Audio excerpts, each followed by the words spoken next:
Bismillahirrahmanirrahim. Assalamualaikum warahmatullahi wabarakatuh. Selamat pagi anak-anak, apa kabar? Semoga kalian dalam keadaan sehat walafiat. Kita bertemu lagi di pelajaran IPS. Sebelum mulai pembelajaran, kalian berdoa terlebih dahulu menurut agama dan kepercayaannya masing-masing. Berdoa, mulai. Hari ini Ibu akan menyampaikan materi IPS melanjutkan bab 3 bagian D, yaitu peran ilmu pengetahuan dan teknologi dalam menunjang kegiatan ekonomi. Tujuan pembelajaran kali ini, kalian harus bisa menjelaskan pengertian iptek dan kalian harus bisa menjelaskan peran iptek dalam kegiatan ekonomi. Mungkin kalian sudah tahu ya, apa itu iptek? Iptek adalah suatu ilmu yang berorientasi pada pemenuhan kebutuhan manusia. Bisa kalian lihat di sini ya, gambar pemanfaatan iptek untuk pembelajaran, berbagai macam-macam hasil kemajuan teknologi. Manusia pada saat ini membutuhkan barang-barang seperti televisi, handphone, komputer, dan sebagainya. Barang-barang tersebut merupakan hasil perkembangan ilmu pengetahuan dan teknologi. Perkembangan ilmu pengetahuan dan teknologi itu muncul sebagai akibat berkembangnya kegiatan manusia untuk memenuhi kebutuhan. Semakin bertambahnya kebutuhan manusia, menuntut ketersediaan alat pemenuhan kebutuhan yang semakin cepat dan bervariasi. Ilmu pengetahuan dan teknologi atau disebut dengan iptek. Pesatnya perkembangan iptek dapat dilihat dengan semakin bermunculnya teknologi canggih yang dapat membantu aktivitas manusia.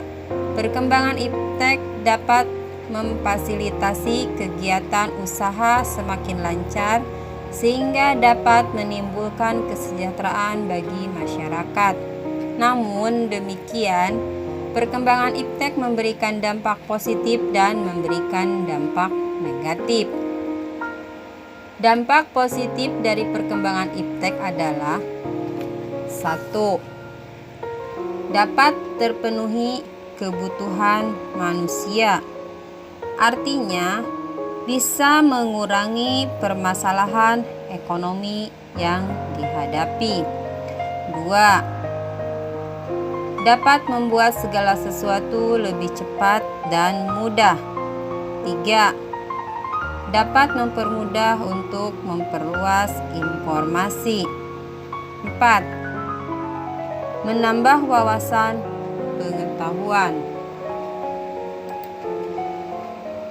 Dampak negatif dari perkembangan iptek. 1. Mempengaruhi pola pikir masyarakat yang negatif. Jika informasi yang diperoleh melalui internet berisi tentang segala hal bersifat negatif. 2. Dapat menyebabkan polusi. Semakin banyak masyarakat menggunakan hasil perkembangan iptek, misalnya kendaraan bermotor, maka pencemaran juga semakin akan bertambah. 3. Dapat membuat orang semakin malas. Sebagai contoh, siswa setiap saat hanya memegang HP dan melupakan kewajiban sebagai siswa untuk belajar. 4. Dapat menimbulkan kerusakan. Misalnya, kerusakan lingkungan alam sebagai akibat semakin banyak limbah industri yang dibuang oleh perusahaan industri. Bahkan mungkin bisa jadi suatu saat lahan tersebut dijadikan tempat untuk berdirinya mall. 2. Peran iptek dalam menunjang kegiatan ekonomi. 1. Produksi. Iptek dapat menunjang kegiatan produksi, terutama kebutuhan akan mesin-mesin produksi, bahan baku untuk produksi, dan bahan penolong untuk produksi. 2. Distribusi. Iptek dapat memberikan kemudahan distribusi barang, dapat memperlancar distribusi barang sampai ke tangan konsumen. 3. Konsumsi. Iptek dapat memberikan kemudahan konsumen dalam pemenuhan kebutuhan konsumen dengan cepat dan mudah memperoleh barang yang dibutuhkan. Sekian untuk materi hari ini. Tetap semangat, jaga kesehatan, selamat belajar. Wassalamualaikum warahmatullahi wabarakatuh.